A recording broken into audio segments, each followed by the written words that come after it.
ar com mais um Sem Edição. Essa semana estaremos conversando com o médico ginecologista Fernando Capuano para conversar sobre planejamento familiar.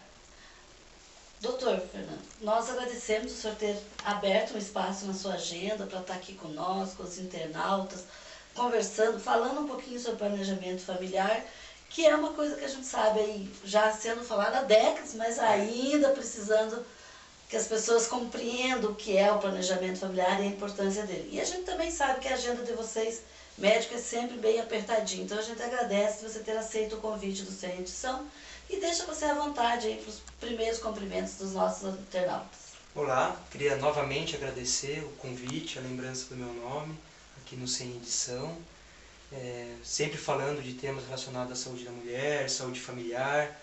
É um prazer estar aqui com vocês novamente e sempre disponível para tirar qualquer tipo de dúvida.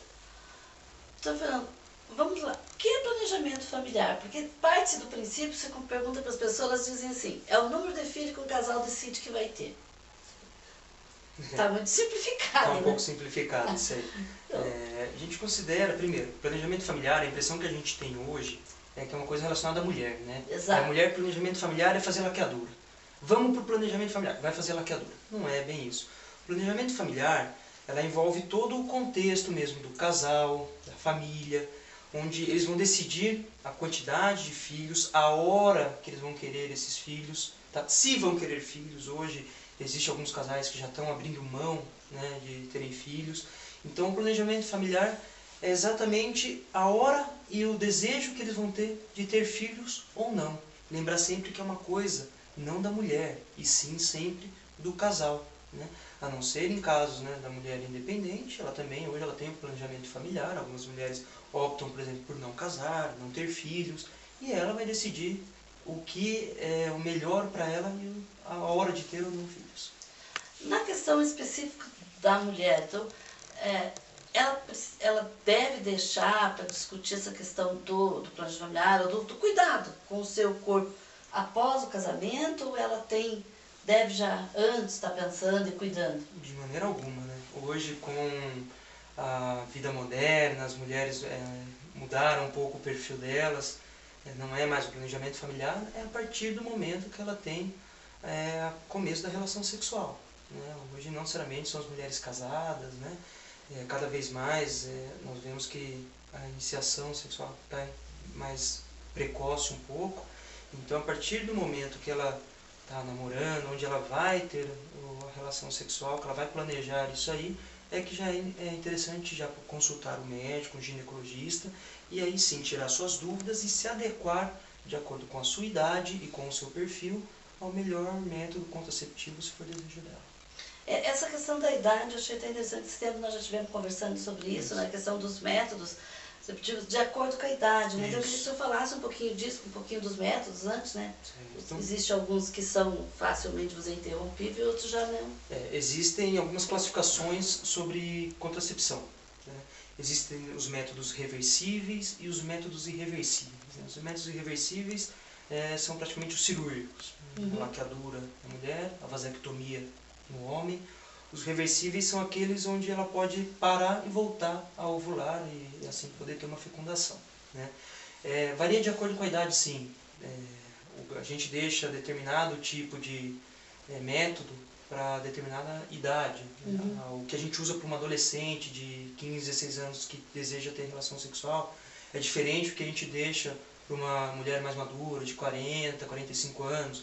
A quantidade de hormônio que a gente utiliza, a via de hormônio, isso também varia de acordo com as patologias de base dessa paciente, né? O que a gente usa para uma mulher de 40 anos que tenha varizes, que tenha pressão alta, já não é a mesma coisa do que a gente usa numa adolescente com outro tipo de perfil.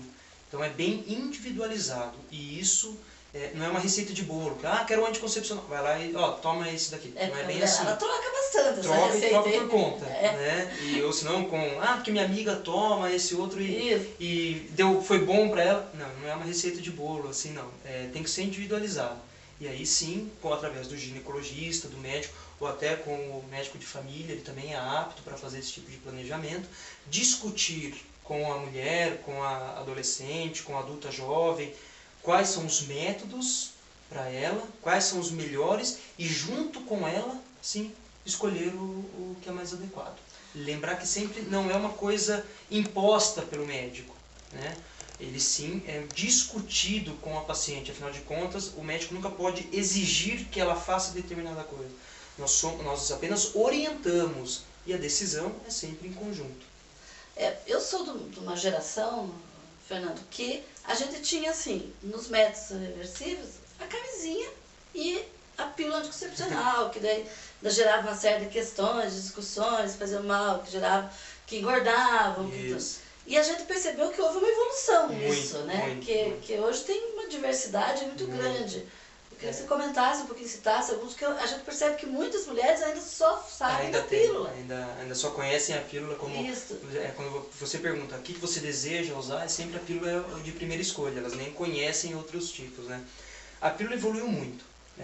Hoje os tipos de hormônios utilizados são bem mais, vamos por assim, modernos. Efeitos colaterais hoje diminuíram muito. Esse ganho de peso que você tinha numa pílula que era de altíssima dosagem há 20 anos atrás, hoje você praticamente não tem. Você tem até algumas pílulas, alguns tipos de hormônio, de progesterona, de estrogênio, que ajudam até a não reter líquido no corpo, diminuindo assim as varizes, né?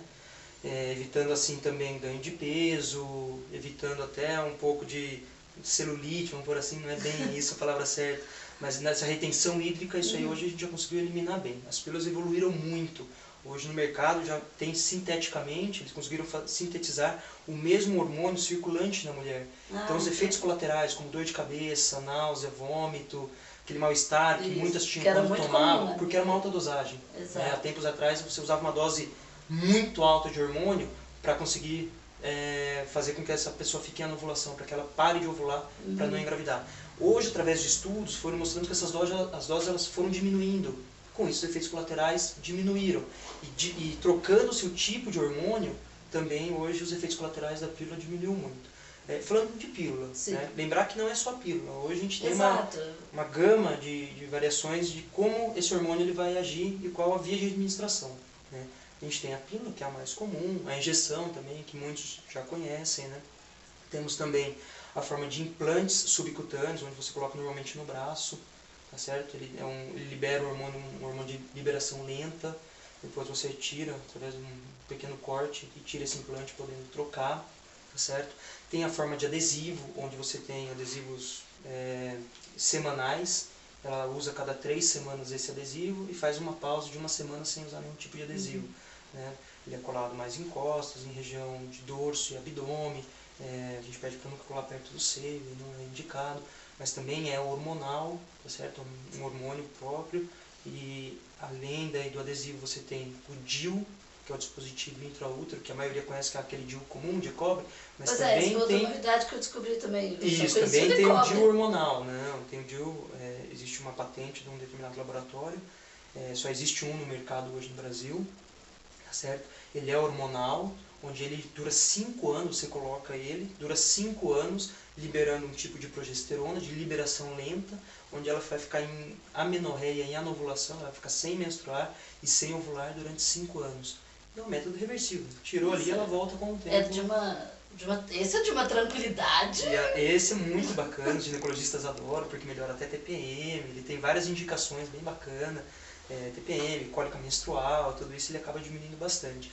E hoje, um pouco mais moderno do que esses aí, ainda tem um anel. É um anel de silicone, aproximadamente desse diâmetro, onde ele também faz uma liberação de hormônio, tá certo? A paciente coloca em casa esse anel, muitas acham que tem que ir no médico para trocar esse anel vaginal, não. Ela introduz via vaginal, ele fica 21 dias liberando hormônio, ela retira esse anel vaginal, fica 1 semana sem utilizar. Todos esses partem do princípio de que ela usa tanto o anel, quanto determinado tipo de injeção, quanto os adesivos, quanto as pílulas, que ela use 21 dias aproximadamente de hormônio e faça uma pausa, né, de 7 dias. Então, tanto o anel você usa 21 dias para 7 dias, os adesivos usa 21 dias para 7 dias, As pílulas, de modo geral, também é 21 dias para 7 dias, mas tem várias pílulas que você usa 22 para 6, usa 24 para 4, sempre pensando no ciclo da mulher como 28 dias. E tem hoje as pílulas contínuas, né, que também é um grande avanço da medicina, dessa parte de contracepção, onde ela tem a opção de menstruar ou não. Então hoje, o que a gente tem de medicação, a gente consegue sim cobrir todos os pacientes. Na realidade, hoje, assim, a mulher tem um leque, né, muito grande. Hoje vamos dizer, é bem fácil para ela. Para evitar, tá muito tranquilo. Tá bem tranquilo. E calculo que a grande maioria desses métodos todos sejam possíveis encontrar, inclusive sem a baixo custo, num custo... A variação de custo é um pouco... Você tem o que o posto, né, o sistema de saúde ele libera, tem o que não é liberado. Você tem as pílulas, por exemplo, que tem no posto, tem algumas pílulas de preços mais acessíveis, de 5, 10, 15, 20 reais, e até pílulas de 60, 70 reais. Existe o DIU que o posto dá, existe o DIU hormonal, que esse é um pouco mais caro ainda, né? No Brasil ainda está gerando em torno de 700 reais. Então, por isso que eu falo que tem que ser adequado para cada paciente, você tem que ver a realidade dela. Não adianta eu querer passar para uma paciente de uma classe B, E, ela usar uma pílula que vai te custar 70 reais por mês. Ela não vai abrir mão, do orçamento dela não permite isso. Então você tem que adequar para a realidade da paciente. Mas hoje, assim, tá bem mais tranquilo a contracepção. Tudo é ajeitável, tudo é ajustável de acordo com a paciente. E a laqueadura é irreversível mesmo? Não, ela hoje é um método reversível, né? Depende do método pelo qual foi feita a laqueadura, isso é mais fácil ou mais difícil. Existem praticamente dois tipos de cirurgia de laqueadura. Um que é a técnica de Pomeroy, onde ela é vamos por assim, um laço feito na tuba uterina e um corte. E existe a salpingectomia, que é a retirada total da tuba. Essa já é bem mais difícil de você conseguir reverter. Já a técnica de Pomeroy, que hoje é a mais utilizada, essa já é um método mais fácil. Porém, quando a gente fala de reversão, não é uma coisa tão simples assim. Tanto que quando vai fazer laqueadura, a gente conversa muito com a paciente. O certo é ela passar por um acompanhamento psicológico, uma outra entrevista com uma enfermeira, ter no mínimo 1 mês de intervalo entre essas conversas e o procedimento em si, para que ela tenha bem definido que ela quer fazer a laqueadura, que é uma cirurgia e que a reversão, mesmo que possível, nem sempre ela tem um resultado tão bom assim. Né? Já a vasectomia, ela é considerada um método reversível, mas também a gente sabe que hoje existe a cirurgia de reversão, ela já a chance de engravidar ali, de permitir, é um pouco melhor. A laqueadura ainda é um pouco pior o resultado da reversão. Até porque na mulher, se não for mais complicado, não sempre é da mulher, né? Tudo na mulher é mais se complicado. Se não for mais complexo... A mulher sempre sofre um pouco mais com o homem. Exatamente. E legalmente, quer dizer, eu posso chegar hoje em qualquer faixa etária da minha idade, em qualquer momento, e dizer, quero fazer uma laqueadura. O sistema de saúde, ele preconiza que a laqueadura ela seja feita com mulheres acima de 25 anos, ainda com a assinatura do cônjuge, do esposo, do namorado, que seja, ou 2 filhos vivos, né? Mas existem leis tramitando em caráter federal já para que diminua para 23 anos essa idade e que não precise mais da assinatura do cônjuge, que a mulher ela seja responsável sozinha pelo seu corpo, né? Então existe alguns, mesmo que a lei seja assim, é um pouco delicado. Por exemplo, eu me sentiria mais à vontade em fazer uma laqueadura numa paciente que tenha 3, 4 cesáreas e que vai ser submetida a uma outra cesárea e tenha 23 anos do que fazer uma laqueadura numa mulher de 28, 29 anos que não tenha filhos. Já fizemos, quando eu trabalhava em São Paulo, um de 20, 26, 27 anos que não tinha filho, ela conseguiu assinar tudo em caráter meio que judicial e foi feita a laqueadura com ela sem filhos. Ela colocou lá que não queria ter filhos e ela pôde fazer. Mas é sempre um pouco delicado fazer uma laqueadura.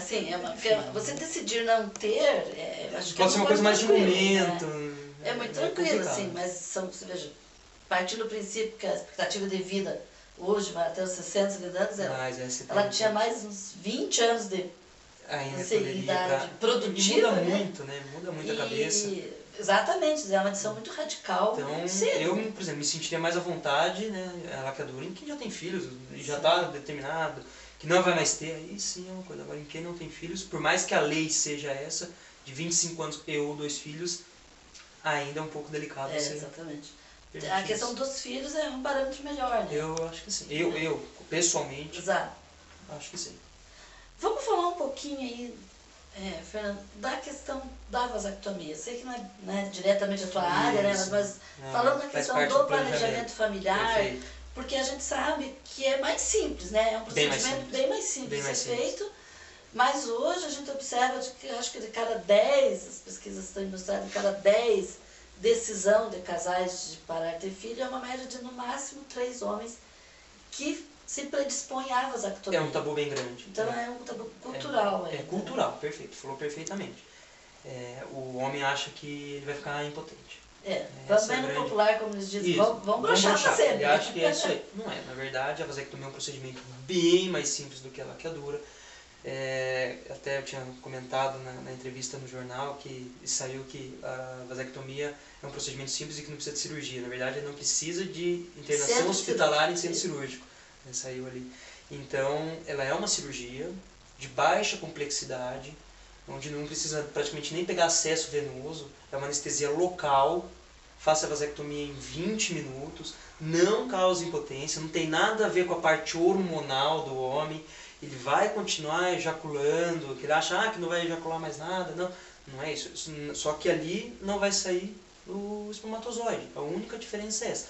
Mas ainda é um tabu bem grande e que só mesmo o acesso à informação é que vai fazer com que isso mude, com que essa imagem da vasectomia mude.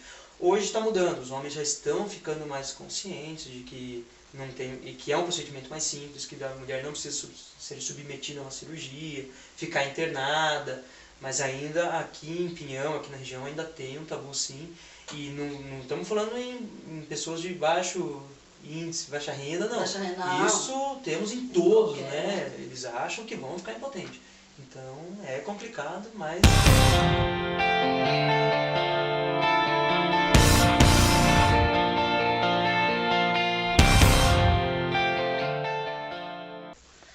O Sem Edição é um programa que entra toda terça-feira no ar e busca trazer entrevistas que sejam de interesse de vocês, internauta, que venha ao encontro aquilo que vocês gostariam de ver discutido, de ver analisado, esclarecido. Então, gostaríamos muito que vocês participassem sempre nos mandando sugestões.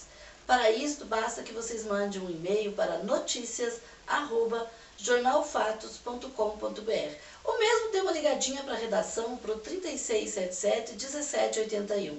Lembrando sempre que mais do que ser um programa para você, o Sem Edição quer ser um programa com você. Inclusive, comente as nossas entrevistas. Diga o que você gostou, o que você não gostou. De repente, uma sugestão para nós trazer de novo o Dr. Fernando aqui, conversando sobre outros temas conosco. Sei que ele é uma pessoa bem aberta, está sempre disposto. Então, sinta-se muito à vontade, internauta, para estar sempre conosco com o programa Sem Edição.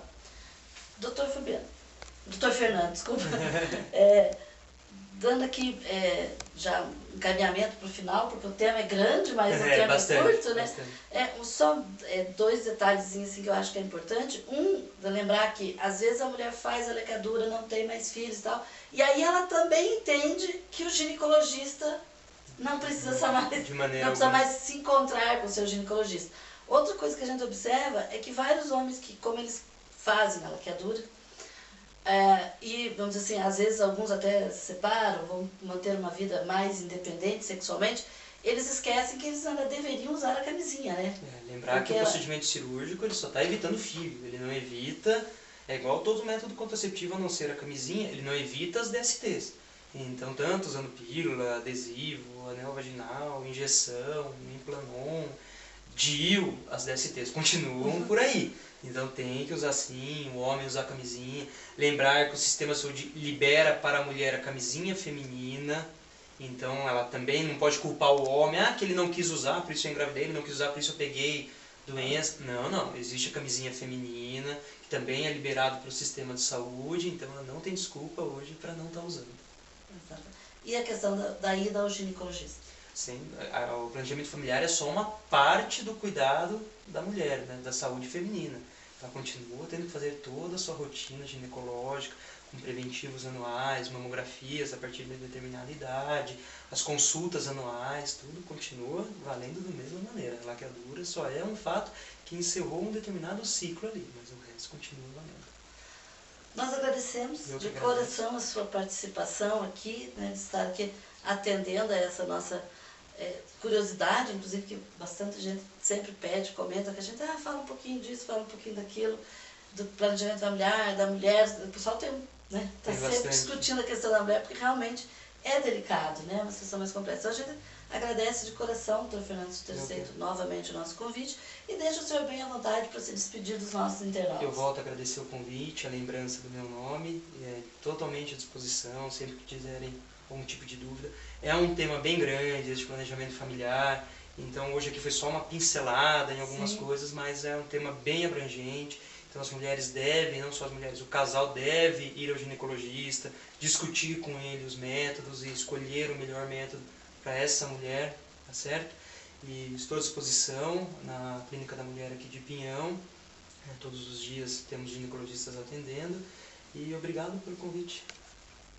Nós aqui agradecemos novamente o senhor ter aceito o nosso convite e com certeza estaremos lhe convidando em outros momentos que forem surgindo novos temas. E também deixamos muito à disposição, caso o senhor, no seu dia a dia, perceba de alguma coisa que o senhor gostaria de ser discutido, de ser posto em discussão com o público, sinta-se muito à vontade para nos procurar. A saúde da mulher ela é muito abrangente, né? Tema a gente sempre tem para comentar sobre tudo, mas sempre tiver alguma dúvida também, fiquem à vontade para mandar um e-mail, ligarem aqui para vocês.